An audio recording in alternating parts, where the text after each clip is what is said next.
Halo teman-teman semua, ketemu lagi dengan kita Info 93. Apa kabar ya teman-teman? Saya harap semua dalam keadaan sehat dan baik-baik saja ya. Nah, kali ini Info 93 akan menyajikan beberapa soal-soal dengan topik khusus sejarah Satpol PP. Seperti yang kemarin beberapa teman-teman udah request ya, kita mencoba untuk memberikan soal-soal yang paling dibutuhkan oleh teman-teman. Nah, terus untuk teman-teman yang akan mencoba formasi Satpol PP di tahun ini, oke, saya harap tetap semangat. Saya harap soal-soal berikut ini bisa membantu teman-teman dalam mempersiapkan diri untuk tes CPNS di tahun ini. Oke, semoga semangat. Oke, langsung aja kita mulai ya. Soal ke-53. Urusan pemerintahan yang menjadi kewenangan penuh pemerintah pusat disebut sebagai urusan pemerintahan A. Konkuren, B. Absolut, C. Umum, D. Khusus, E. Otonomi. Jawaban yang benar adalah B. Absolut. Ya, jadi jawaban yang benar adalah absolut. Itu adalah urusan pemerintahan yang sepenuhnya menjadi kewenangan pemerintah pusat, ya, antara lain termasuk juga politik luar negeri. Itu kewenangan pemerintah pusat.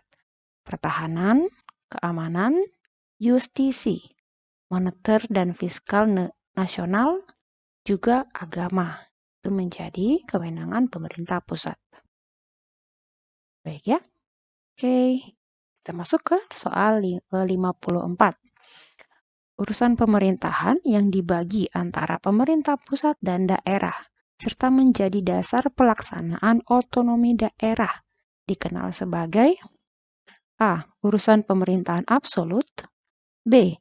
Urusan pemerintahan konkuren, C. Urusan pemerintahan umum, D. Urusan pemerintahan wajib, E. Urusan pemerintahan pilihan. Apa jawabannya? Oke, B. Urusan pemerintahan konkuren. Ya, jadi maksudnya urusan pemerintahan konkuren adalah urusan pemerintahan yang dibagi antara pemerintahan pusat dan daerah, provinsi maupun kabupaten kota. Inilah yang menjadi dasar dari pelaksanaan otonomi daerah. Oke, baik teman-teman, sedikit tips. Kalau teman-teman membutuhkan waktu untuk mengerti soalnya, mencerna soalnya, boleh di skip, maksudnya di pause dulu, pause dulu videonya untuk memberikan waktu bagi teman-teman berpikir ya. Boleh lanjut lagi. Kita ini masuk ke soal nomor 55. Manakah di antara berikut ini yang merupakan contoh urusan pemerintahan absolut? A. Pendidikan, B. Pertahanan, C. Kesehatan, D. Perhubungan, E. Pariwisata. Ya, kalau tadi teman-teman perhatikan pasti tahu jawabannya ya. Jawaban yang benar adalah B. Pertahanan. Tadi udah kita bahas ya. Pertahanan termasuk salah satu yang menjadi urusan pemerintahan absolut. Maksudnya, kewenangannya sepenuhnya diatur oleh pemerintahan pusat. Oke, kita bisa masuk ke soal nomor 56. Dalam melaksanakan tugas pokok dan fungsinya, Satpol PP dan Satlinmas harus menjunjung tinggi beberapa prinsip umum. Soal ke-56. Dalam melaksanakan tugas pokok dan fungsinya, Satpol PP dan Satlinmas harus menjunjung tinggi beberapa prinsip umum. Manakah dari berikut ini yang termasuk prinsip umum tersebut? A. Menjunjung tinggi norma hukum, agama, moralitas, adat istiadat. B. Menggunakan kekerasan bila diperlukan. C. Mengutamakan kepentingan pribadi dan golongan. D. Menghindari perencanaan matang. E. Tidak perlu koordinasi dengan institusi terkait. Jawabannya adalah A. Menjunjung tinggi norma hukum, agama, moralitas adat istiadat. Itu jelas ya, itu salah satu prinsip umum yang dijunjung tinggi oleh Satpol PP. Ke-57. Satpol PP dan Satlinmas dalam melaksanakan tugas wajib mengayomi dan melayani masyarakat. Hal ini termasuk dalam A. Prinsip khusus. B. Prinsip umum. C. Prinsip teknis. D. Prinsip etika. E. Prinsip operasional. Jawabannya adalah B. Prinsip umum. Ya, mengayomi dan melayani masyarakat merupakan bagian dari prinsip umum yang harus diperhatikan dalam pelaksanaan tugas oleh Satpol PP dan Satlinmas. Jelas ya? Kita melompat ke soal ke-58. Prinsip khusus yang harus diperhatikan oleh Satpol PP dan Satlinmas dalam melaksanakan tugasnya meliputi A. Mengedepankan kepentingan umum di atas kepentingan pribadi dan golongan. B. Menjunjung tinggi norma hukum, agama, moralitas, adat istiadat. C. Menghindari penggunaan kekerasan. D. Bertakwa, berlaku jujur, dan profesional. E. Menjamin hak untuk hidup, kebebasan, dan keamanan individu. Jawabannya adalah C. Menghindari penggunaan kekerasan. Itu adalah salah satu prinsip khusus yang harus dijalankan oleh Satpol PP dan Satlinmas. Kita masuk ke soal ke-59. Satpol PP dan Satlinmas harus melaporkan peristiwa yang mengganggu ketentraman dan ketertiban masyarakat, khususnya jika terjadi luka atau kematian akibat kekerasan atau senjata api. Langkah ini termasuk dalam A. Prinsip umum. B. Prinsip kedisiplinan. C. Prinsip pelaporan. D. Prinsip khusus. E. Prinsip hukum. Jawabannya adalah D. Prinsip khusus. Ya, melaporkan peristiwa yang mengganggu ketentraman dan ketertiban masyarakat adalah bagian dari prinsip khusus yang harus dipatuhi oleh Satpol PP dan Satlinmas. Soal ke-60. Sebelum melakukan penertiban, Satpol PP dan Satlinmas wajib memberikan peringatan. Berapa lama peringatan pertama harus diberikan? A. 3 hari. B. 7 hari. C. 10 hari. D. 14 hari. E. 5 hari. Jawaban yang benar adalah 10 hari. Ya. Ke-61. Manakah dari berikut ini yang merupakan prinsip utama yang harus dikedepankan oleh Satpol PP dan Satlinmas dalam melaksanakan tugasnya? A. Mengutamakan tindakan represif. B. Mengedepankan upaya preventif. C. Melakukan tindakan kuratif terlebih dahulu. D. Mengabaikan tindakan preventif. E. Melakukan tindakan represif dan kuratif secara bersamaan. Jawabannya adalah B. Mengedepankan upaya preventif. Ya, untuk Satpol PP dan Satlinmas harus mengedepankan upaya preventif daripada tindakan represif atau kuratif dalam melaksanakan tugas mereka. Jadi maksudnya upaya pencegahan lebih diutamakan ya. Hal ini sesuai dengan prinsip penegakan HAM. Soal ke-62. Peran Satpol PP dan Satlinmas dalam perlindungan HAM meliputi semua hal berikut kecuali A. Melindungi masyarakat untuk mendapatkan hak-hak asasinya. B. Memberikan jaminan agar tidak diperlakukan sewenang-wenang. C. Mengabaikan kelompok rentan terhadap pelanggaran HAM. D. Memberikan perlindungan tempat yang diperkirakan akan terjadi pelanggaran HAM. E. Memberikan perlindungan kehormatan, martabat, dan rasa aman. Jawaban yang benar adalah C. Mengabaikan kelompok rentan terhadap pelanggaran HAM. Satpol PP dan Satlinmas tidak boleh mengabaikan kelompok rentan terhadap pelanggaran HAM, melainkan harus memberikan perlindungan khusus kepada mereka. Soal ke-63. Satpol PP dan Satlinmas harus memberikan jaminan kepada masyarakat agar tidak diperlakukan sewenang-wenang oleh siapapun. Ini termasuk dalam peran mereka di bidang A. Pemenuhan HAM, B. Penghormatan HAM, C. Penegakan HAM, D. Pemajuan HAM, E. Perlindungan HAM.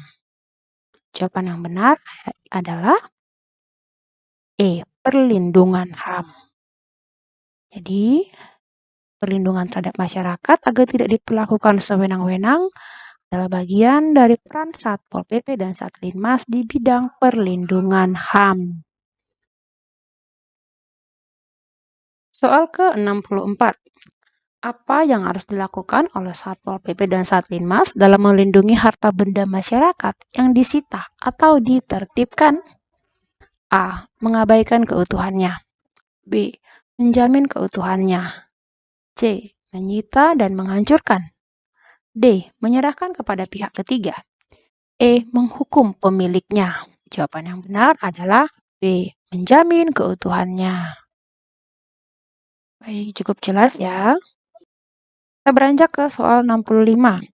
Satpol PP dan Satlinmas memiliki peran penting dalam memberikan perlindungan bagi kelompok masyarakat. Maksud saya, perlindungan bagi kelompok masyarakat yang rentan terhadap pelanggaran HAM. Manakah dari berikut ini yang paling tepat menggambarkan langkah yang harus mereka lakukan? A. Mengabaikan laporan dari kelompok rentan. B. Melindungi dan memberikan bantuan sesuai kebutuhan. C. Menggunakan kekerasan untuk mengatasi ancaman. D. Melakukan penahanan terhadap kelompok rentan. E. Menyerahkan perlindungan kepada pihak lain. Jawaban yang benar adalah B. Melindungi dan memberikan bantuan sesuai kebutuhan. Oke, cukup jelas ya. Kita lanjutkan ke soal ke-66. Satpol PP dan Satlinmas harus melaporkan peristiwa yang mengganggu ketentraman dan ketertiban masyarakat, khususnya jika terjadi luka atau kematian akibat kekerasan atau senjata api. Langkah ini termasuk dalam A. Prinsip umum, B. Prinsip kedisiplinan, C. Prinsip pelaporan, D. Prinsip khusus, E. Prinsip hukum. Jawabannya adalah ya D. Prinsip khusus. Ya. Jadi melaporkan peristiwa yang mengganggu ketentraman dan ketertiban masyarakat adalah bagian dari prinsip khusus yang harus dipatuhi oleh Satpol PP dan Satlinmas. Ya, kita lanjut ke soal ke-67. Sebelum melakukan penertiban,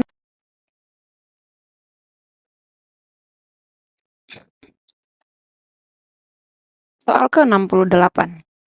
Manakah dari berikut ini yang merupakan prinsip utama yang harus dikedepankan oleh Satpol PP dan Satlinmas dalam melaksanakan tugasnya? A. Mengutamakan tindakan represif. B. Mengedepankan upaya preventif. C. Melakukan tindakan kuratif terlebih dahulu. D. Mengabaikan tindakan preventif. E. Melakukan tindakan represif dan kuratif secara bersamaan. Jawabannya adalah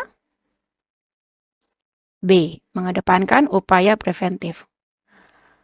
Oke, Satpol PP dan Satlinmas harus mengedepankan upaya preventif daripada tindakan represif atau kuratif dalam melaksanakan tugas mereka sesuai dengan prinsip penegakan HAM. Ya, jadi harus mengutamakan preventif ya, artinya pencegahan. Lebih baik ya. Nah, kita beranjak ke soal ke-69. Peran Satpol PP dan Satlinmas dalam perlindungan HAM meliputi semua hal berikut, kecuali A. Melindungi masyarakat untuk mendapatkan hak-hak asasinya. B. Memberikan jaminan agar tidak diperlakukan sewenang-wenang. C. Mengabaikan kelompok rentan terhadap pelanggaran HAM. D. Memberikan perlindungan tempat yang diperkirakan akan terjadi pelanggaran HAM. E. Memberikan perlindungan terhadap kehormatan, martabat, dan rasa aman. Ya, jawabannya yang benar adalah C. Mengabaikan kelompok rentan terhadap pelanggaran HAM. Jadi ini hal yang dikecualikan ya, yang C. Oke. Oke, kita masuk ke soal ke-70. Satpol PP dan Satlinmas harus memberikan jaminan kepada masyarakat agar tidak diperlakukan sewenang-wenang oleh siapapun. Ini termasuk dalam peran mereka di bidang A. Pemenuhan HAM, B. Penghormatan HAM, C. Penegakan HAM, D. Pemajuan HAM, E. Perlindungan HAM. Jawabannya adalah E. Perlindungan HAM. Jadi perlindungan terhadap masyarakat agar tidak diperlakukan sewenang-wenang itu adalah bagian dari peran Satpol PP dan Satlinmas di bidang perlindungan HAM. Oke ya. Jadi juga Satpol PP mengambil bagian dalam perlindungan HAM. Oke, kita masuk ke soal ke-71. Apa yang harus dilakukan oleh Satpol PP dan Satlinmas dalam melindungi harta benda masyarakat yang disita atau ditertibkan? A. Mengabaikan keutuhannya. B. Menjamin keutuhannya. C. Menyita dan menghancurkan. D. Menyerahkan kepada pihak ketiga. E. Menghukum pemiliknya. Jawaban yang tepat adalah B. Menjamin keutuhannya.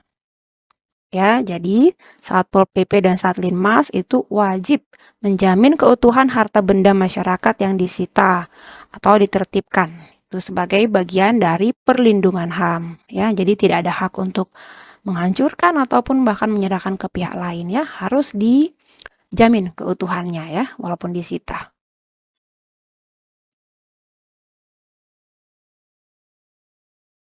Kita masuk ke soal ke-72. Satpol PP dan Satlinmas memiliki peran penting dalam memberikan perlindungan bagi kelompok masyarakat yang rentan terhadap pelanggaran HAM. Manakah dari berikut ini yang paling tepat menggambarkan langkah yang harus mereka lakukan? A. Mengabaikan laporan dari kelompok rentan. B. Melindungi dan memberikan bantuan sesuai kebutuhan. C. Menggunakan kekerasan untuk mengatasi ancaman. D. Melakukan penahanan terhadap kelompok rentan. E. Menyerahkan perlindungan kepada pihak lain. Jawaban yang tepat adalah B. Melindungi dan memberikan bantuan sesuai kebutuhan. Itu ya. Jadi Satpol PP dan Satlinmas harus melindungi kelompok masyarakat yang rentan terhadap pelanggaran HAM dan memberi bantuan sesuai yang dibutuhkan.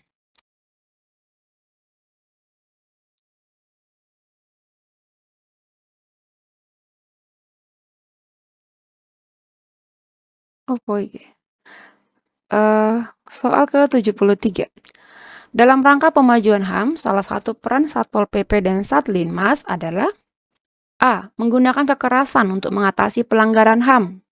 B. Membimbing masyarakat agar selalu melakukan upaya penegakan hukum dan HAM. C. Mengabaikan masyarakat yang tidak memahami HAM. D. Menyerahkan semua masalah HAM kepada pihak kepolisian. E. Menutup akses informasi tentang HAM. Jawabannya adalah B. Membimbing masyarakat agar selalu melakukan upaya penegakan hukum dan HAM. Ya. Jadi Satpol PP dan Satlinmas itu memiliki peran penting dalam mengarahkan dan mendayagunakan masyarakat untuk senantiasa melakukan upaya penegakan hukum dan HAM demi menciptakan ketertiban dan ketentraman. Kita beranjak ke soal ke-74. Manakah dari berikut ini yang termasuk dalam peran Satpol PP dan Satlinmas di bidang penegakan HAM? A. Mengabaikan norma hukum dan agama. B. Membantu menyelesaikan perselisihan warga yang mengganggu ketertiban. C. Melaporkan pelanggaran HAM ke lembaga swadaya masyarakat. D. Menutup mata terhadap tindak pidana. E. Mengabaikan kasus-kasus pelanggaran HAM. Jawaban yang betul adalah B. Membantu menyelesaikan perselisihan warga yang mengganggu ketertiban. Itu ya. Oke, ini cukup jelas. Soal ke-75.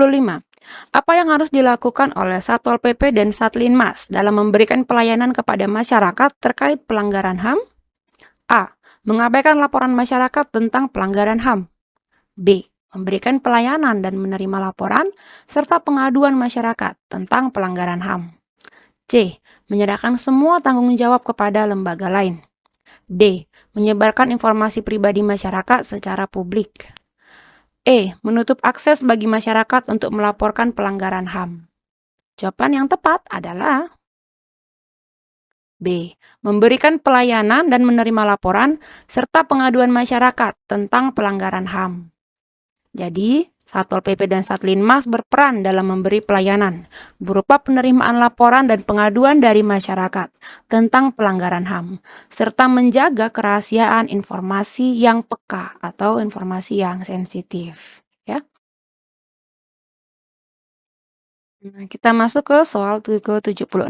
Nah, sebelum kita lanjut, saya mau sampaikan teman-teman, jika dirasa penjabaran soal-soal ini terlalu cepat, mungkin boleh sedikit diperlambat videonya atau sambil dipelajari, sambil di-pause ya, di-pause sebentar, lalu dilanjut lagi. Jadi teman-teman boleh sesuaikan dengan kecepatan dan kenyamanan masing-masing dalam belajarnya. Itu ya, semoga tetap semangat ya teman-teman. Kita lanjut lagi ya. Dalam rangka penegakan HAM, Satpol PP dan Satlinmas diwajibkan untuk A. Mengabaikan pelanggaran Perda dan Perkada. B. Menyerahkan temuan pelanggaran Perda dan Perkada kepada PPNS. C. Mengambil tindakan sendiri tanpa koordinasi. D. Menutup kasus pelanggaran yang melibatkan pihak berwenang. E. Mengesampingkan kasus pelanggaran kecil.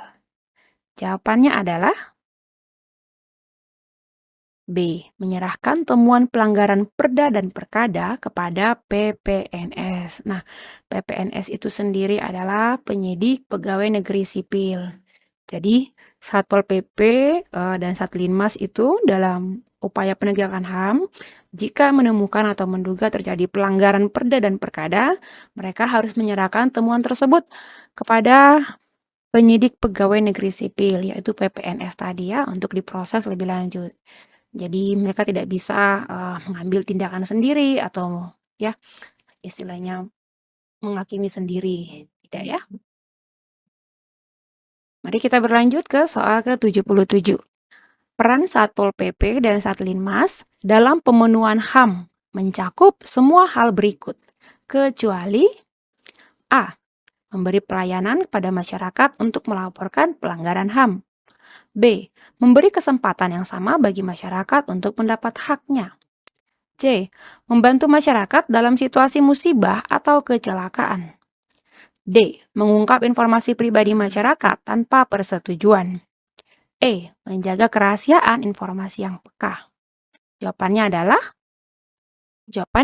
adalah D. Mengungkap informasi pribadi masyarakat tanpa persetujuan. Ini tidak boleh ya dilakukan oleh Satpol PP ataupun Satlinmas. Selanjutnya, soal ke-78. Salah satu prinsip yang harus dijunjung tinggi oleh Satpol PP dan Satlinmas dalam penghormatan HAM adalah A. Menindak tegas tanpa memedulikan prosedur. B. Menjunjung asas praduga tak bersalah sebelum ada kepastian hukum. C. Melakukan penahanan terhadap pelanggar tanpa batas waktu. D. Mengambil harta benda pelanggar sebagai hukuman. E. Mengabaikan pelanggaran HAM yang ringan. Jawabannya adalah B. Menjunjung asas praduga tak bersalah sebelum ada kepastian hukum. Jadi dalam penghormatan HAM, Satpol PP dan Satlinmas itu harus menjunjung asas praduga tak bersalah. Artinya seseorang dianggap tidak bersalah sampai terbukti. Sebaliknya, sampai terbukti ya di dalam proses pengadilan maksudnya. Sebaliknya, seseorang dibuktikan bersalah atau dianggap bersalah sampai dia benar-benar terbukti ya. Jadi harus melalui proses hukum yang sah. Oke, itu cukup jelas. Soal ke-79. Penggunaan senjata api oleh anggota Satpol PP diatur dalam Permendagri nomor 26 tahun 2010. Siapa saja yang berwenang menggunakan senjata api? A. semua anggota Satpol PP tanpa pengecualian. B. Hanya anggota yang bertugas di kantor pusat. C. Kasat, Kabid, Kaseksi, Komandan Peleton, dan Regu. D. Seluruh anggota yang bertugas di lapangan. E. Siapapun yang membutuhkan dalam situasi darurat. Jawabannya yang mana? Jawabannya adalah C. Ya, Kasat, Kabid, Kaseksi, Komandan Peleton, dan Regu. Nah, kita lihat penjelasannya. Jadi hanya pejabat tertentu dalam struktur Satpol PP seperti Kasat, Kabid, Kaseksi, maupun Komandan Peleton dan Regu. Inilah yang memiliki wewenang untuk menggunakan senjata api sesuai dengan Permendagri nomor 26 tahun 2010 ya. Jadi tidak semua atau sembarang orang dalam Satpol PP yang bisa menggunakan senjata api ya. Jadi hanya ini yang mempunyai jabatan-jabatan tertentu seperti ini. Baik. Soal ke-80. Dalam penghormatan HAM, Satpol PP dan Satlinmas harus menghindari tindakan berikut ini, kecuali A. Tindakan menyimpang dari prosedur tetap. B. Salah sasaran penindakan. C. Merusak atau mengambil harta orang lain. D. Menahan pelanggar di luar kewenangan. E. Menjunjung azas praduga tak bersalah. Jawaban yang benar adalah E. Menjunjung asas praduga tak bersalah. Jadi menjunjung asas praduga tak bersalah adalah tindakan yang harus diambil oleh Satpol PP dan Satlinmas. Sementara tindakan-tindakan lain seperti menyimpang dari prosedur tetap atau salah sasaran penindakan dan merusak harta orang lain itu justru adalah hal yang harus dihindari ya. Oke, ini saya rasa cukup jelas ya. Oke, kita lanjutkan ke soal 81. Berdasarkan Permendagri nomor 27 tahun 2010, laporan kegiatan Satpol PP meliputi semua hal berikut kecuali A. Kelembagaan. B. Kegiatan ketentraman dan ketertiban umum. C. Laporan tahunan ke DPR. D. Pengamanan bencana atau peristiwa lainnya. E. Penegakan perda. Jawaban yang tepat adalah C. Laporan tahunan ke DPR. Ini ya.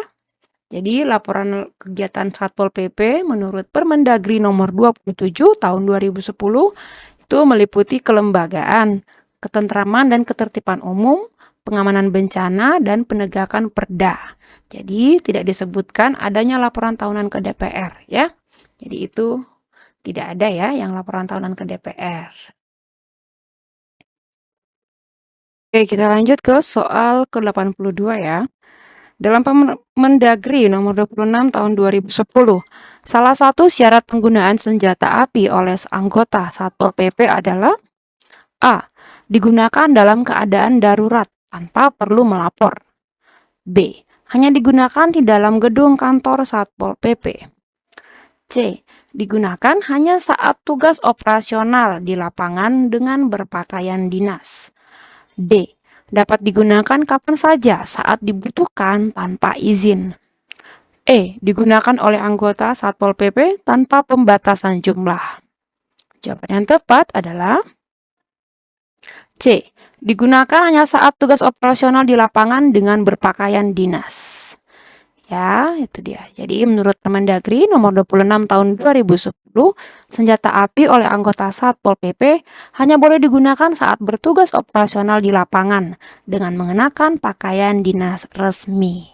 Jadi itu ya aturannya saat bertugas di lapangan dan mengenakan pakaian dinas resmi Satpol PP. Oke. Kita beranjak ke soal 83. Penegakan perda dapat dilakukan melalui metode berikut, kecuali A. Pengarahan kepada masyarakat atau badan hukum yang melanggar peraturan daerah. B. Pembinaan dan atau sosialisasi kepada masyarakat atau badan hukum. C. Penindakan preventif non-justisial. D. Tindakan dengan cara penahanan sewenang-wenang. Penindakan justisial melalui jalur pengadilan. Jawaban yang tepat adalah D. Penindakan dengan cara penahanan sewenang-wenang. Ya, jadi ini hal yang dikecualikan ya, yang tidak boleh dilakukan oleh Satpol PP dalam penegakan perda. Ya, kita lihat pembahasan yang lebih lengkap. Penegakan perda itu dilakukan dengan pengarahan, pembinaan, penindakan preventif atau pencegahan ya, non-justisial, dan penindakan justisial. Penahanan sewenang-wenang itu tidak termasuk dalam cara penegakan perda yang sah. Baik, itu ya aturannya. Nah, kita beranjak ke soal ke-84. Pembinaan tertib sosial dilakukan dengan beberapa pendekatan. Pendekatan berikut ini termasuk dalam kategori preventif, kecuali A. Penyuluhan tentang pencegahan pengemis dan gelandangan. B. Bimbingan dan latihan kepada kelompok masyarakat berisiko. C. Razia terhadap gelandangan dan pengemis. D. Pemberian bantuan pengawasan untuk mencegah timbulnya gelandangan. E. Pendidikan untuk memulihkan kemampuan dan menyalurkan kembali ke kampung halaman. Oke, jawaban yang tepat adalah C. Razia terhadap gelandangan dan pengemis. Itu ya yang dikecualikan. Ya. Jadi pendekatan preventif atau pencegahan itu melibatkan penyuluhan, bimbingan, dan bantuan pengawasan. Razia itu termasuk metode represif. Ya. Sedangkan yang pendidikan itu untuk memulihkan kemampuan itu termasuk bagian dari rehabilitasi. Ya, sehingga jawaban yang tepat adalah C.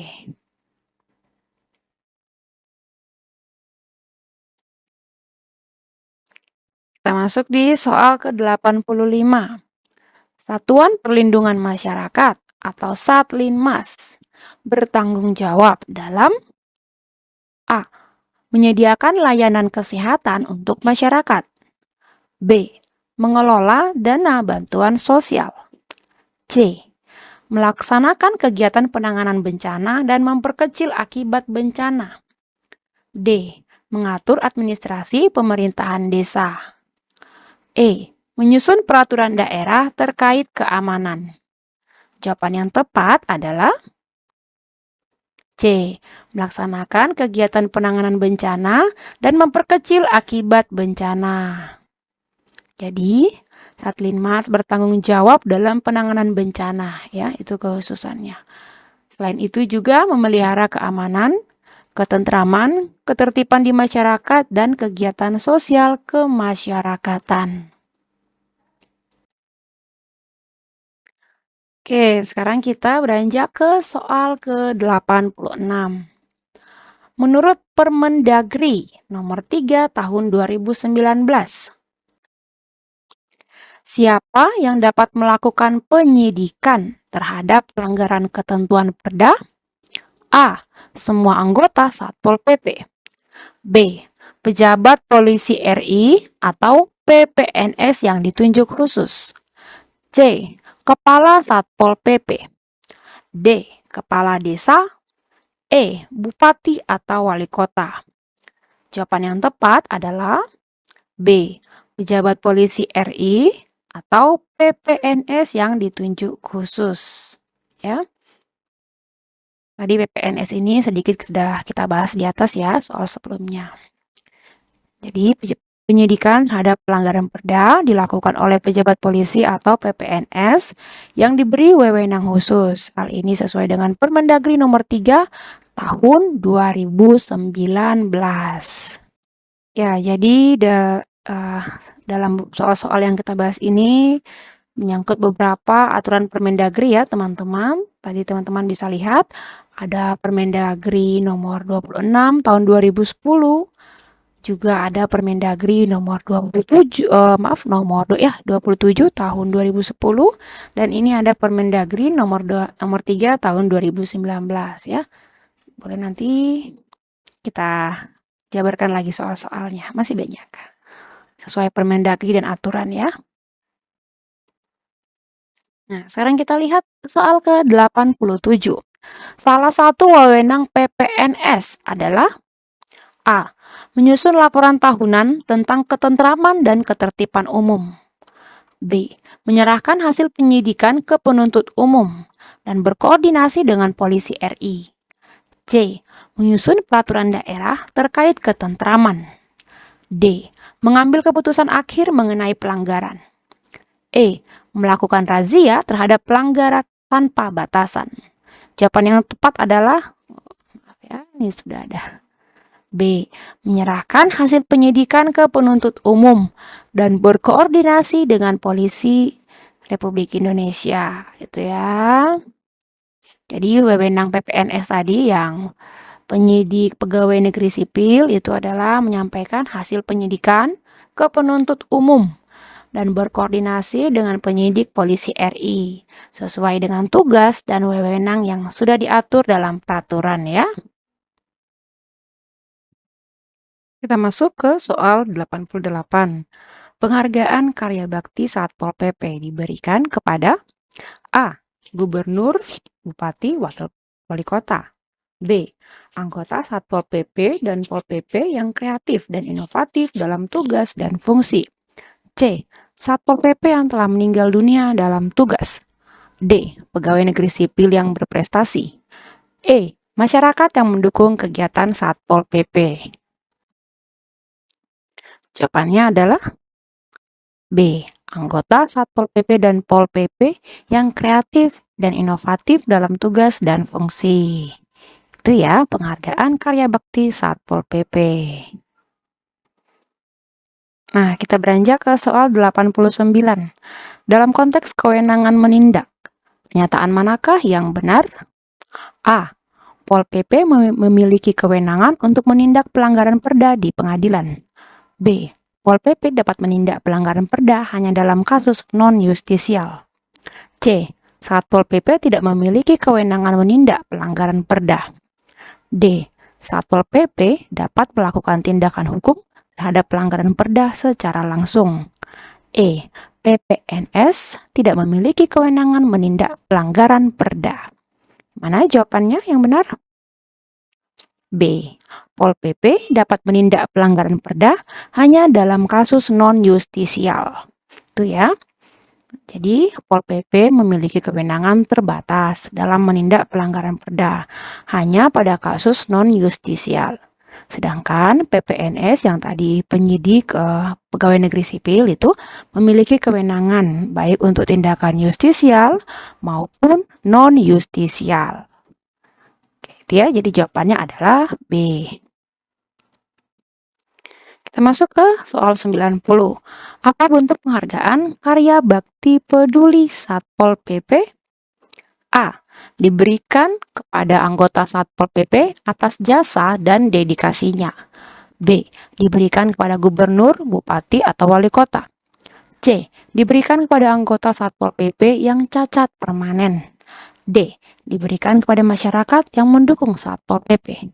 E. Diberikan kepada instansi pemerintah yang bekerja sama dengan Satpol PP. Jawaban yang tepat adalah B. Diberikan kepada gubernur, bupati, atau wali kota. Jadi penghargaan karya bakti peduli Satpol PP ini diberikan kepada gubernur atau bupati atau wali kota atas dukungan dan kepedulian mereka terhadap Satpol PP. Itu ya. Jawabannya B. Soal 91. Tindakan penertiban non-justisial oleh Satpol PP bertujuan untuk A. Melakukan penuntutan di pengadilan. B. Menghukum pelanggar secara langsung. C. Menjaga atau memulihkan ketertiban umum dan ketentraman masyarakat tanpa proses peradilan. D. Mengeluarkan keputusan hukum terhadap pelanggaran. E. Menerima laporan dan mengirimkannya ke pengadilan. Jawaban yang benar adalah C.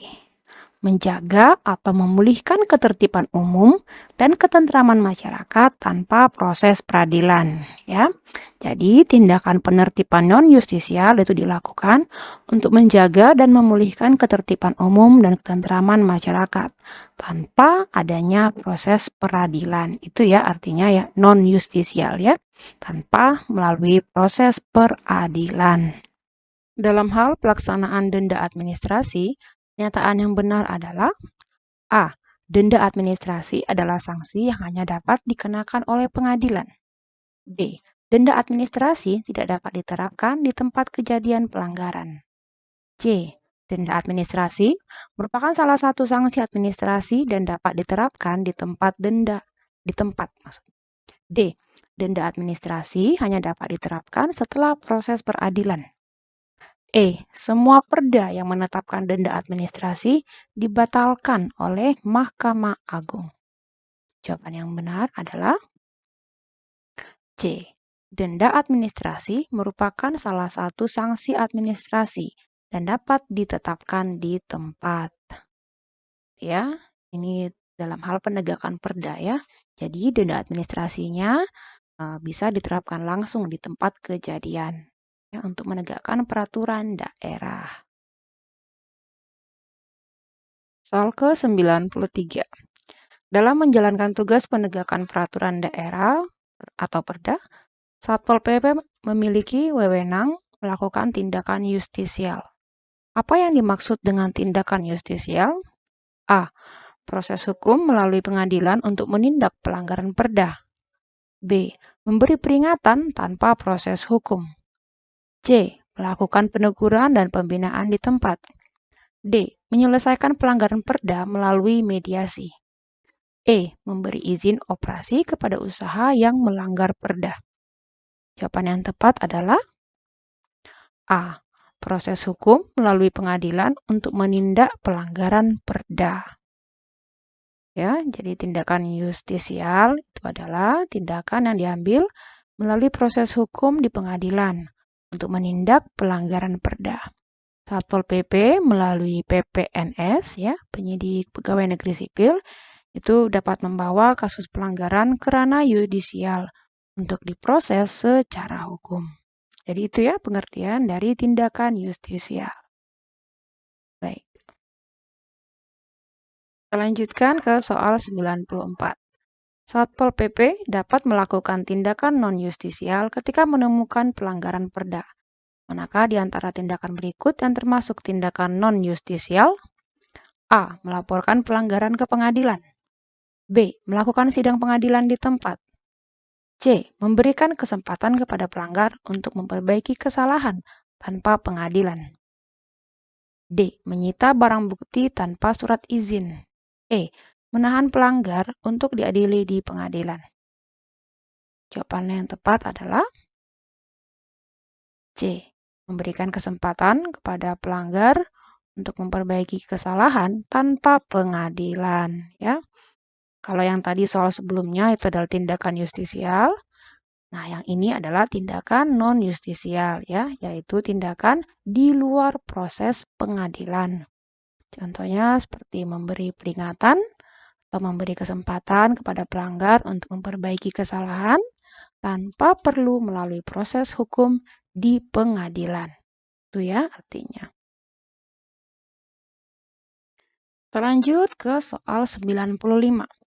PPNS dalam Satpol PP memiliki wewenang khusus dalam penegakan justisi. Salah satu wewenang PPNS adalah menyidik pelanggaran perda. Proses penyidikan yang dilakukan oleh PPNS itu bertujuan untuk A.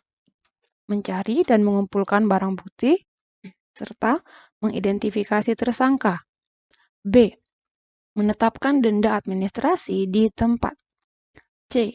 Memberikan sosialisasi terkait perda yang berlaku. D. Membuat keputusan final terkait pelanggaran. Mengeluarkan izin usaha untuk pelanggar. Jawabannya adalah A. Mencari dan mengumpulkan barang bukti serta mengidentifikasi tersangka. Nah, jadi proses penyidikan oleh PPNS Ini bertujuan untuk mencari dan mengumpulkan barang bukti, serta mengidentifikasi tersangka pelanggaran agar kasus tersebut bisa diproses lebih lanjut melalui jalur hukum. Oke, teman-teman, semoga masih tetap semangat ya untuk belajar dan mempersiapkan diri. Kalau merasa lelah, boleh istirahat dulu sebentar sebelum nanti kita lanjut lagi. Oke? Nah, ini saya lanjutkan ya, soal ke-96. Salah satu tugas penting PPNS di lingkungan Satpol PP adalah berkoordinasi dengan penyidik dari Kepolisian Republik Indonesia.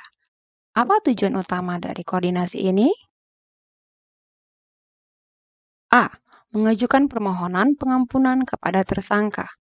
B. Melaporkan hasil penyidikan dan memastikan kasus bisa diteruskan ke pengadilan. C. Mengarahkan polisi untuk melakukan penahanan. D. Menjalankan tugas tanpa melibatkan instansi lain. E. Mencari dukungan hukum tanpa melibatkan pengadilan. Jawaban yang tepat adalah B. Melaporkan hasil penyidikan dan memastikan kasus bisa diteruskan ke pengadilan. Ya, jadi dalam hal ini PPNS itu harus berkoordinasi dengan Kepolisian Republik Indonesia untuk melaporkan hasil penyidikan, sehingga kasus tersebut bisa diteruskan ke proses pengadilan jika diperlukan. Oke, sekarang soal 97. Dalam konteks penegakan justisi, denda administrasi, denda administrasi bisa dikenakan oleh Satpol PP sebagai sanksi terhadap pelanggaran perda. Bagaimana penerapan denda administrasi ini dilakukan? A. Hanya setelah pelanggaran diputuskan di pengadilan. B. Denda diberikan langsung di tempat oleh Satpol PP sebagai sanksi administratif. C. Denda hanya berlaku untuk kasus yang dibawa ke pengadilan. D. Denda hanya dapat dijatuhkan oleh kepolisian. E. Pelanggar diberikan kebebasan untuk memilih apakah didenda atau tidak. Jawabannya adalah B. Denda diberikan langsung di tempat oleh Satpol PP sebagai sanksi administratif. Ya. Jadi denda ini adalah bentuk sanksi yang dikenakan oleh Satpol PP di tempat kejadian sebagai bagian dari penegakan perda tanpa harus melalui proses pengadilan terlebih dahulu. Ya, yang disebut sebagai denda administratif. Soal ke-98. Salah satu tugas Satpol PP dalam menciptakan ketertiban umum adalah menindak pedagang kaki lima yang berdagang di tempat terlarang. Bagaimana cara terbaik Satpol PP menindak pedagang kaki lima tersebut? A. Menyita barang dagangan dan memberikan denda tinggi. B. Menegur dan memberi batas waktu untuk pindah ke tempat yang diperbolehkan. C. Menutup seluruh area perdagangan kaki lima di kota. D. Mengabaikan pedagang kaki lima yang tidak memiliki izin. E. Membiarkan mereka berdagang tanpa gangguan. Jawabannya adalah B. Menegur dan memberi batas waktu untuk pindah ke tempat yang diperbolehkan ya.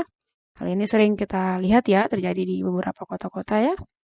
Jadi penindakan yang dilakukan oleh Satpol PP harus dilakukan secara adil dan sesuai peraturan.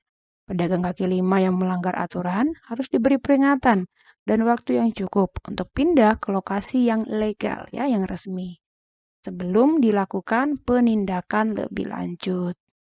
Jadi itu ya caranya, cara yang seharusnya dilakukan.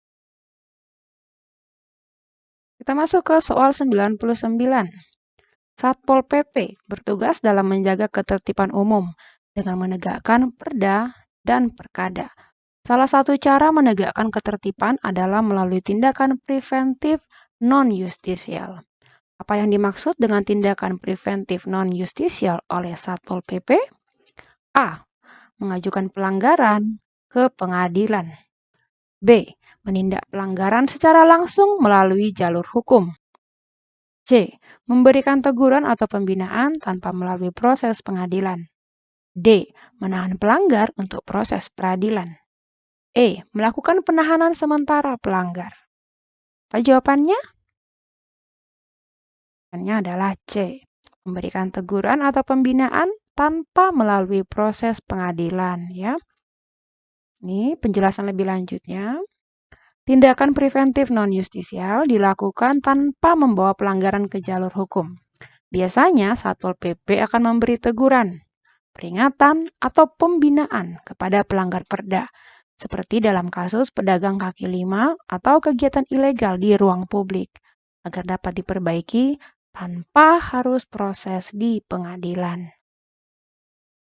Kita tiba di soal ke-100. Dalam pembinaan formal untuk menjaga ketertiban umum, Satpol PP dapat mengundang anggota masyarakat yang melanggar peraturan daerah. Apa tujuan utama dari tindakan ini? A. Menyita harta benda pelanggar. B. Memberikan sanksi hukum langsung kepada pelanggar. C. Memberikan arahan dan pembinaan agar pelanggar memahami dampak perbuatannya. D. Menerbitkan surat teguran tanpa memberikan arahan. E. Mengamankan pelanggar di kantor polisi. Jawaban yang tepat adalah C. Memberikan arahan dan pembinaan agar pelanggar memahami dampak dari perbuatannya, ya. Tuh, jadi tindakan mengundang anggota masyarakat yang melanggar peraturan, ya, perda atau perkada, ini bertujuan untuk memberi arahan dan pembinaan bahwa perbuatan mereka mengganggu ketertiban umum dan ketentraman masyarakat. Hal ini dilakukan untuk meningkatkan kesadaran dan ketaatan terhadap peraturan yang berlaku tanpa langsung memberikan sanksi. Itu dia. Cukup jelas ya? Nah, kita masuk ke soal 101. Ya, ada 100-an soal yang kita bahas. Wah, luar biasa. Kita lanjut ya. Satpol PP juga melakukan pembinaan terhadap kelompok masyarakat dalam upaya menjaga ketertiban umum. Bagaimana pembinaan ini dilakukan? A. Mengadakan pertemuan di lokasi acak tanpa pemberitahuan. B. Mengundang kelompok masyarakat ke sebuah pertemuan yang difasilitasi oleh pemerintah daerah. C. Memberikan pengarahan melalui surat tanpa tatap muka. D. Mengirimkan pesan singkat atau SMS kepada masyarakat tanpa interaksi langsung. E. Membubarkan kelompok masyarakat yang berkumpul tanpa izin. Jawaban yang tepat adalah B. Mengundang kelompok masyarakat ke sebuah pertemuan yang difasilitasi oleh pemerintah daerah. Ya, jadi itu caranya ya. Oke, saya rasa ini cukup jelas.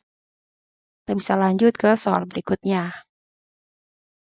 Soal 102.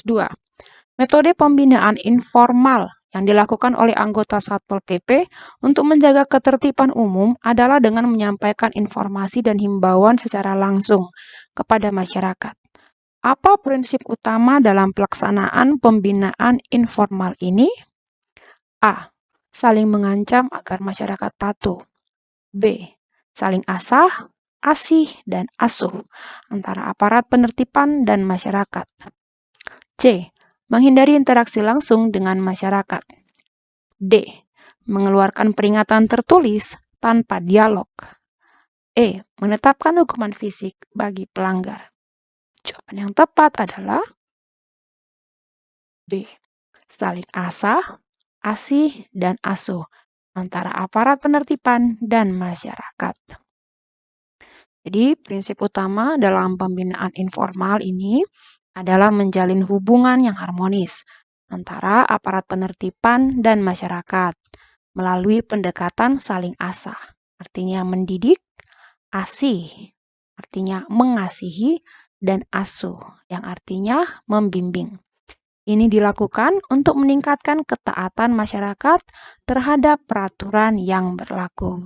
Itu ya, jadi itu caranya ya yang dilakukan oleh Satpol PP untuk menjaga hubungan harmonis dengan masyarakat. Baik, cukup jelas ya di sini.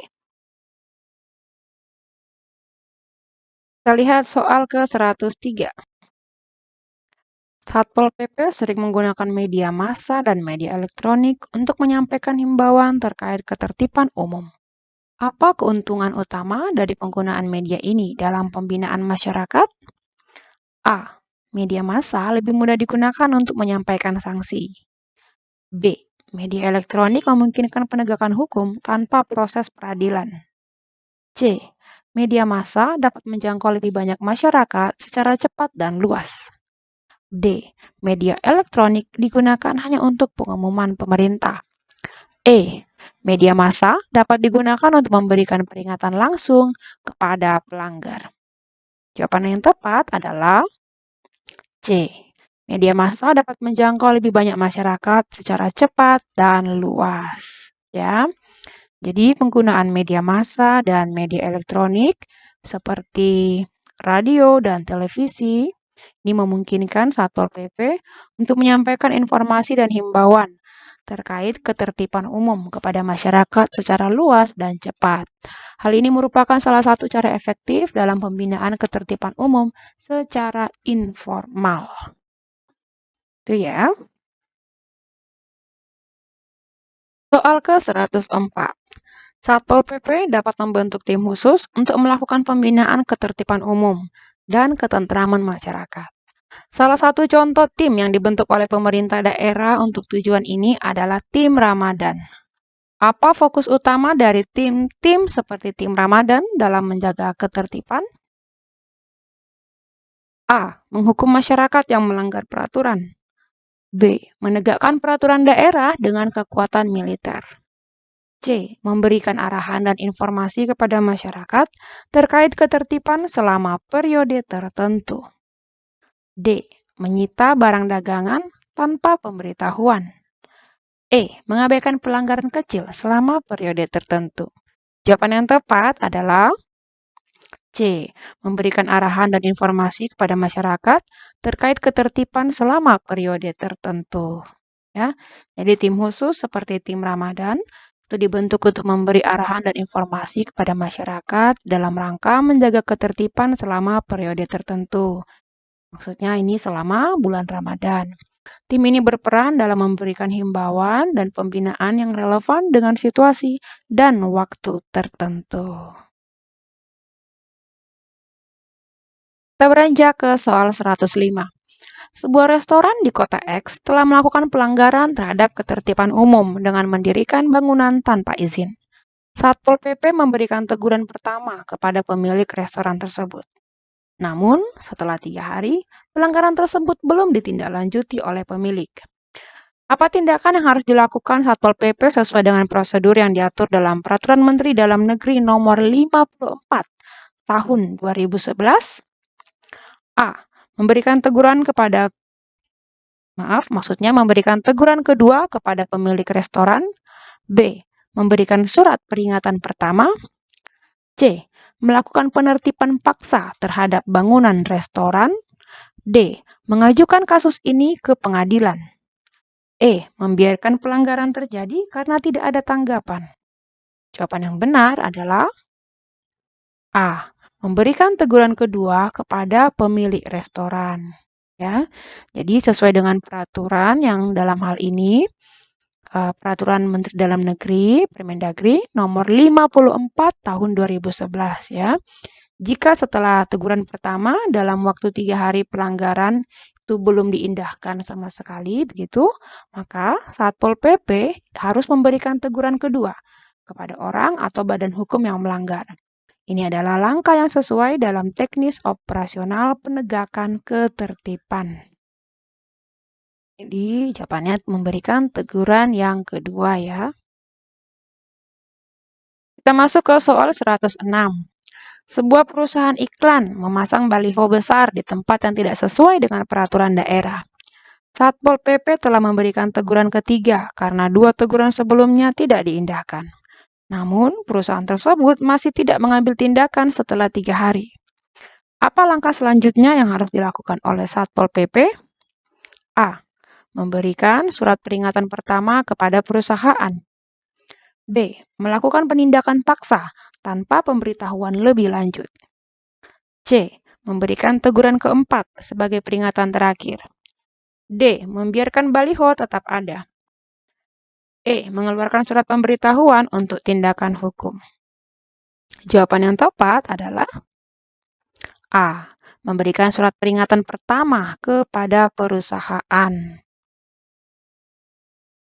Ya, jadi jika teguran ketiga tidak diindahkan juga dalam waktu 3 hari, langkah berikutnya adalah memberikan surat peringatan pertama dalam waktu 7 hari. Ini agar pelanggar menertibkan sendiri ya. Ini termasuk bagian dari prosedur sebelum tindakan penertiban secara paksa.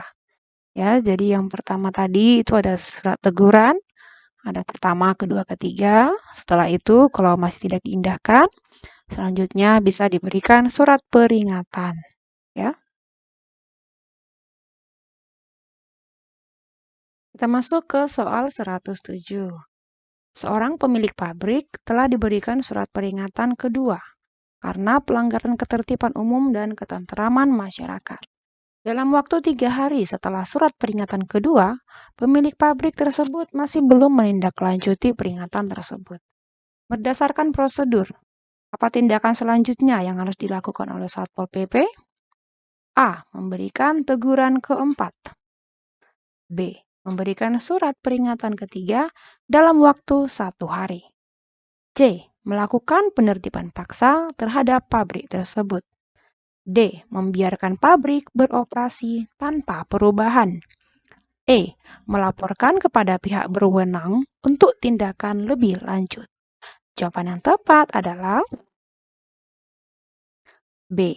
Memberikan surat peringatan ketiga dalam waktu 1 hari.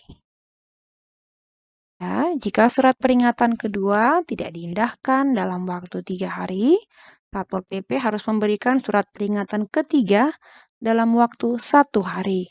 Ini sebagai langkah akhir sebelum tindakan penertiban secara paksa dilakukan.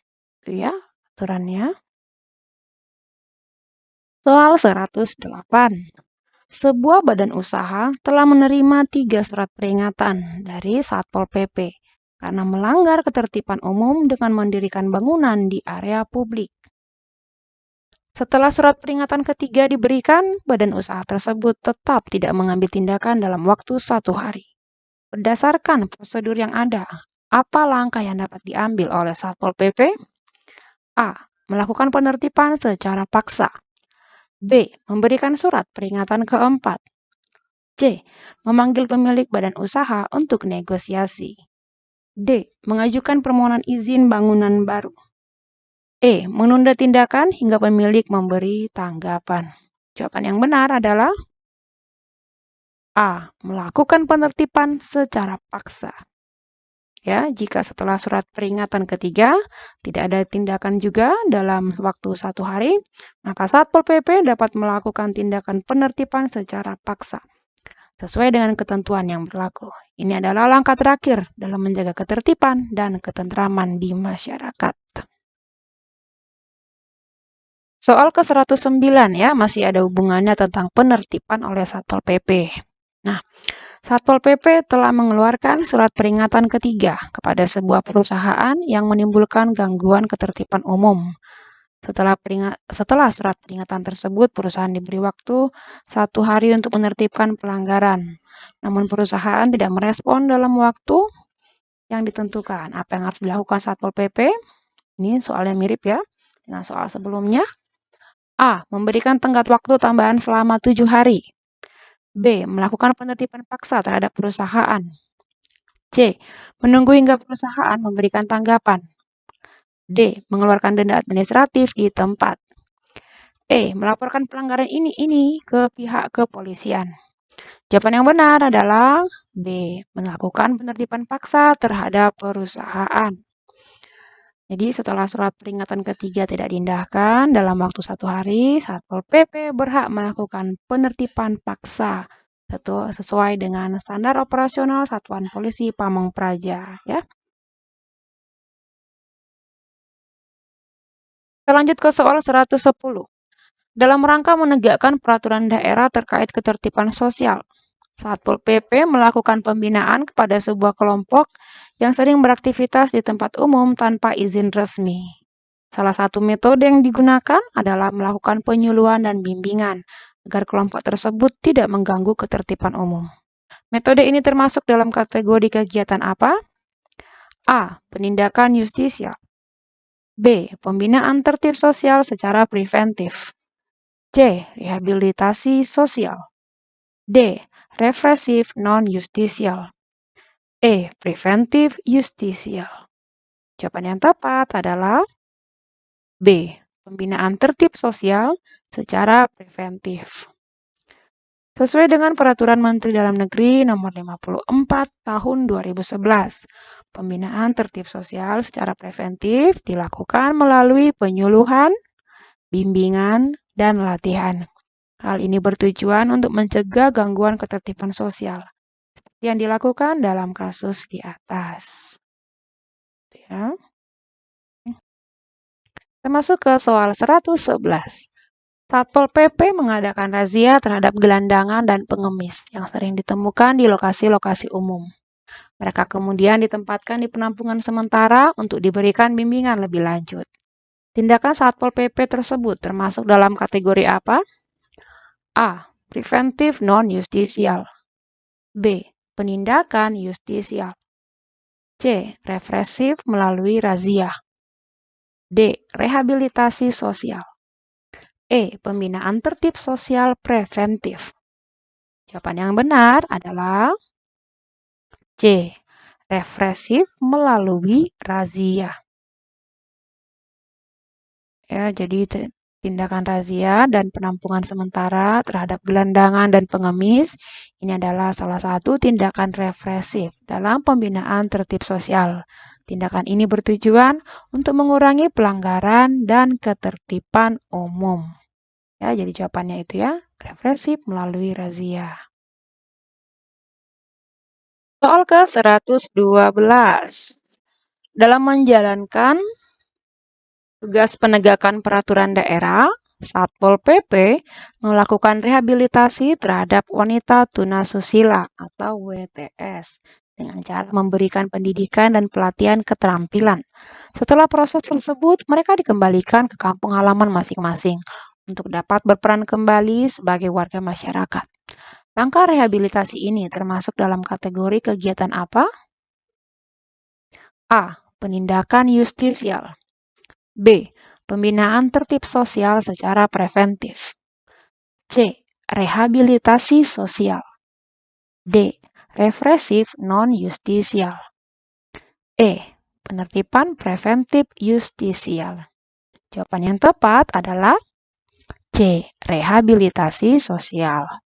Ya, jadi rehabilitasi sosial ini meliputi penampungan, pengaturan, pendidikan, dan pemulihan kemampuan untuk mengembalikan peran masyarakat yang bermasalah. Seperti dalam kasus ini, rehabilitasi terhadap wanita tunasusila ya. Jadi ini termasuk rehabilitasi sosial ya kategorinya. Kita beranjak ke soal 113. Saya harap teman-teman tetap semangat ya, jaga stamina dan semangatnya. Oke, saya lanjutkan. Satpol PP melakukan penindakan kepada sebuah badan usaha yang melanggar peraturan daerah dengan mengarahkan mereka untuk mematuhi ketentuan yang berlaku. Setelah pengarahan, Satpol PP memberikan peringatan kepada badan usaha tersebut. Tindakan ini merupakan bagian dari kegiatan apa dalam penegakan peraturan daerah? A. Penindakan justisial. B. Preventif non-justisial. C. Pembinaan tertib sosial secara represif. D. Pembinaan tertib sosial secara preventif. E. Preventif justisial. Jawabannya adalah A. Penindakan justisial. Jadi yang dimaksud dengan penindakan justisial adalah langkah yang diambil setelah upaya-upaya preventif dan sosialisasi tidak membuahkan hasil. Penindakan ini bertujuan untuk memaksa pihak yang melanggar untuk mematuhi peraturan. Ya. Soal 114. Salah satu langkah yang diambil oleh Satpol PP untuk mengurangi jumlah gelandangan dan pengemis adalah melalui pemberian bantuan pengawasan serta bimbingan kepada masyarakat yang berpotensi menjadi sumber masalah sosial. Langkah ini termasuk dalam jenis pembinaan apa? A. Rehabilitasi sosial. B. Represif non-justisial. C. Preventif justisial. D. Pembinaan tertib sosial secara preventif. E. Penindakan justisial. Jawaban yang tepat adalah D. Pembinaan tertib sosial secara preventif. Jadi, pembinaan tertib sosial secara preventif ini dilakukan untuk mencegah masalah sosial seperti gelandangan dan pengemis dengan memberikan pengawasan, bimbingan, dan bantuan kepada masyarakat yang dianggap berpotensi menimbulkan masalah sosial di masa mendatang. Itu ya jawabannya. Baik, kita beranjak ke soal 115. Seorang warga mengadakan aksi unjuk rasa di depan gedung pemerintahan, di mana ia mengemukakan pendapatnya secara lisan dan membawa spanduk dengan pesan-pesan tertulis. Berdasarkan Undang-Undang Nomor 9 Tahun 1998, kegiatan tersebut termasuk dalam kategori apa? A. Pawai. B. Rapat umum. C. Mimbar bebas. D. Demonstrasi. E. Arak-arakan. Jawabannya adalah D. Demonstrasi. Ya. Jadi berdasarkan Undang-Undang Nomor 9 Tahun 1998, yang dimaksud dengan demonstrasi adalah kegiatan yang dilakukan seseorang atau lebih untuk menyampaikan pikiran secara lisan atau tertulis di muka umum. Kegiatan warga yang menyuarakan pendapat dengan spanduk ini termasuk dalam kategori demonstrasi. Ya. Soal ke-116.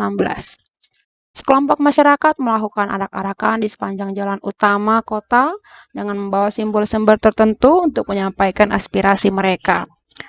Kegiatan ini berdasarkan Undang-Undang Nomor 9 Tahun 1998 termasuk dalam kategori apa? A. Demonstrasi. B. Pawai. C. Rapat umum. D. Mimbar bebas. E. Kerusuhan massa. Jawabannya adalah pawai. Ya. Jadi pawai itu adalah cara penyampaian pendapat di jalan umum dengan berarak-arakan sesuai dengan definisi yang terdapat dalam Undang-Undang Nomor 9 Tahun 1998. Arak-arakan masyarakat tersebut termasuk dalam kategori pawai. Ya, jawabannya. Kita masuk ke soal 117. Satpol PP dikerahkan untuk mengamankan acara pertemuan terbuka yang dilakukan oleh masyarakat guna menyampaikan pendapat mengenai isu lingkungan hidup. Acara ini dihadiri oleh banyak orang dan memiliki tema khusus. Berdasarkan Undang-Undang Nomor 9 Tahun 1998, kegiatan ini disebut sebagai apa? A. Demonstrasi. B. Pawai. C. Rapat umum. D. Mimbar bebas. E. Kerusuhan massa. Jawaban yang tepat adalah C. Rapat umum. Ya, jadi kalau untuk rapat umum ini artinya adalah pertemuan terbuka dengan tema tertentu yang dilakukan untuk menyampaikan pendapat di muka umum. Sebagaimana diatur dalam Undang-Undang Nomor 9 Tahun 1998. Karena acara ini dihadiri banyak orang dengan tema spesifik, maka termasuklah ini dalam rapat umum. Itu ya pengertiannya. Boleh dicatat ya atau diingat kembali. Kita masuk ke soal 118. Dalam sebuah situasi, massa yang berkumpul mulai bertindak anarkis dengan merusak fasilitas umum dan membakar kendaraan di jalan raya, sehingga menyebabkan terganggunya arus lalu lintas. Berdasarkan Peraturan Menteri Dalam Negeri atau Permendagri nomor 54 tahun 2011, situasi ini memenuhi indikator apa? A. Demonstrasi damai. B. Pawai terorganisir. C. Kerusuhan massa. D. Rapat umum terkendali. E. Mimbar bebas yang terkendali. Jawabannya adalah C. Kerusuhan massa. Ya, jadi kerusuhan massa terjadi ketika ada tindakan massa, orang banyak ya, yang membahayakan jiwa, harta, atau benda, seperti merusak fasilitas umum, membakar benda, dan menyebabkan gangguan arus lalu lintas. Dalam kasus ini, tindakan anarkis massa memenuhi indikator kerusuhan massa. Itu ya, jawaban yang tepat adalah kerusuhan massa. Kita beranjak ke soal 120.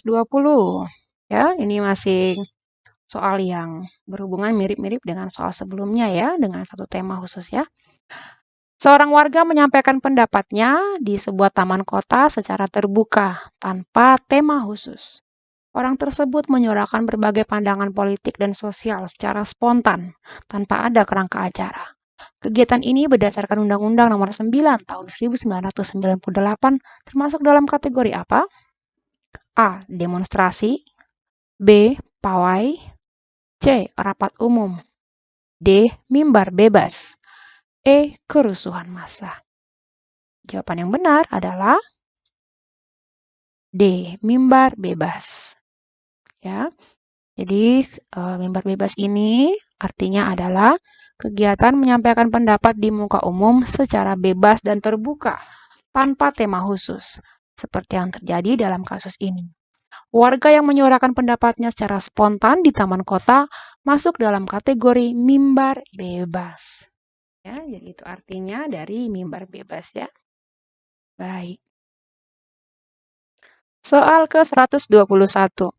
Satpol PP melakukan sosialisasi kepada masyarakat tentang pentingnya menjaga ketertiban umum dan kepatuhan terhadap peraturan daerah. Kegiatan ini dilakukan secara preventif dan tidak melibatkan proses hukum. Berdasarkan klasifikasi pembinaan yang diatur dalam Peraturan Menteri Dalam Negeri Nomor 54 Tahun 2011, kegiatan tersebut termasuk dalam jenis tindakan apa? A. Tindakan justisial. B. Penindakan represif. C. Pembinaan non-justisial. D. Preventif justisial. E. Penindakan administrasi. Jawabannya adalah C. Pembinaan non-justisial. Ya, jadi yang dimaksud dengan pembinaan non-justisial merupakan tindakan preventif yang dilakukan tanpa melibatkan proses hukum, seperti sosialisasi, penyuluhan, atau bimbingan kepada masyarakat. Kegiatan yang dilakukan oleh Satpol PP dalam hal ini termasuk dalam kategori pembinaan non-justisial.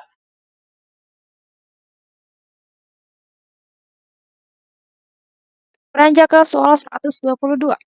Satpol PP mengadakan penyuluhan kepada masyarakat di daerah padat penduduk untuk mencegah praktik pelanggaran peraturan daerah, seperti berdagang di area terlarang. Kegiatan ini tidak melibatkan penegakan hukum langsung, melainkan bersifat edukatif. Apa tujuan utama dari pembinaan non-justisial yang dilakukan oleh Satpol PP ini? A. Menghukum pelanggar secara langsung. B. Melakukan tindakan represif terhadap pelanggar. C. Menghindari penindakan hukum dengan mendidik masyarakat. D. Mendorong masyarakat untuk mengadukan pelanggar. E. Mempercepat proses hukum bagi pelanggar. Jawaban yang benar adalah C. Menghindari penindakan hukum dengan mendidik masyarakat. Ya. Jadi, untuk pembinaan non-justisial ini bertujuan untuk mencegah terjadinya pelanggaran dengan cara mendidik masyarakat melalui penyuluhan atau bimbingan, sehingga penegakan hukum yang lebih berat dapat dihindari. Dalam hal ini, Satpol PP berupaya mengedukasi warga agar patuh terhadap aturan tanpa melibatkan tindakan hukum langsung. Itu ya artinya. Soal 123. Nah, ini sebagai soal terakhir ya, teman-teman, dalam part video yang kedua ya, kali ini ya. Semoga teman-teman masih semangat sampai soal yang ini. Soal terakhir, soal 123. Satpol PP melakukan bimbingan terhadap kelompok masyarakat yang sering melakukan pelanggaran kecil terhadap peraturan daerah, seperti berjualan di trotoar. Apa tindakan yang tepat sesuai dengan pendekatan pembinaan non-justisial? A. Melakukan penangkapan terhadap para pelanggar. B. Menyampaikan peringatan keras dengan ancaman tindakan hukum. C. Memberikan bimbingan dan pengawasan tanpa tindakan hukum langsung. D. Menyita barang dagangan para pelanggar sebagai sanksi. E. Mengajukan para pelanggar ke pengadilan untuk diadili. Jawaban yang tepat adalah C. Memberikan bimbingan dan pengawasan tanpa tindakan hukum langsung. Ya, jadi tindakan yang sesuai dengan pembinaan non-justisial adalah memberi bimbingan dan pengawasan kepada pelanggar tanpa melakukan tindakan hukum langsung. Tujuannya adalah untuk membina masyarakat agar patuh tanpa harus menindak mereka dengan cara yang keras. Oke, akhirnya kita sampai ya teman-teman di penghujung dari video ini. Saya berharap semoga video ini bisa bermanfaat dan membantu teman-teman dalam persiapan untuk mengikuti tes CPNS tahun ini, terutama dengan formasi Satpol PP. Semangat buat teman-teman semua, mohon dukungannya untuk like, subscribe, dan juga bagikan video ini sebanyak-banyaknya kepada teman-teman yang membutuhkan. Akhirnya, semoga sukses untuk teman-teman semua. Salam semangat!